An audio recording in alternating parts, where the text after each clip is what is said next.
हर रात आता, दूध पीता और दीपक से पूछता, मेरी रानी अब क्या करती है।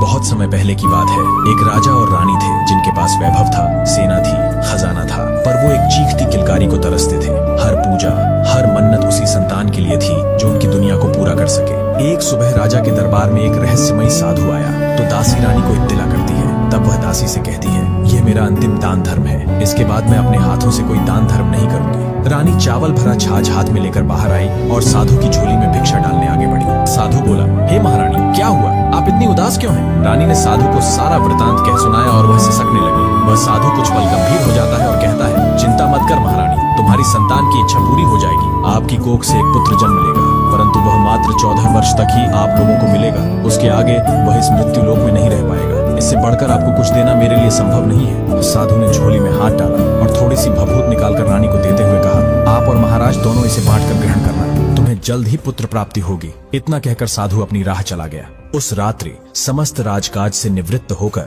जब महाराज राजमहल में प्रविष्ट हुए, तब महारानी ने अश्रुपूरित नेत्रों से साधु द्वारा दी हुई भस्म समर्पित की और बोली, स्वामी, यह परम सिद्ध योगी की देन है, इसे दोनों को ग्रहण करना है। राजा ने कटाक्षपूर्ण स्वर में कहा, अनेक व्रत दान तप किए परंतु कुछ न मिला, अब मात्र इस भभूत से संतान प्राप्त होगी। महारानी शांत स्वर में बोली, इतना सब किया है तो यह भी सही, व्यर्थ क्यों साधु के शाप को आमंत्रण दें। राजा ने उसे अविश्वास संग स्वीकार किया। केवल रानी के संताप को टालने हेतु कुछ कालोपरांत रानी गर्भवती हुई। एक परम सुंदर शिशु का जन्म हुआ। राज्य में हर्षोल्लास की लहर दौड़ गई, परंतु जब ज्योतिषाचार्य ने राजकुमार की जन्म कुंडली देखी तो उनका मुख शोकाकुल हो उठा। महाराज, राजकुमार केवल 14 वर्ष तक ही इस मृत्यु लोक में रह पाएंगे। ये सुनते ही रानी और महाराज दोनों निःशब्द हो उठे। मन के भीतर साधु की वाणी प्रतिध्वनित होने लगी, किंतु वह शापित आशीर्वाद अब उनके श्वासों में समाहित हो चुका था। बालक की प्रत्येक मुस्कान, प्रत्येक स्पर्श उन्हें मृत्यु की परछाई का स्मरण कराता। राजकुमार अब किशोरावस्था की दहलीज पर था, रूपवान,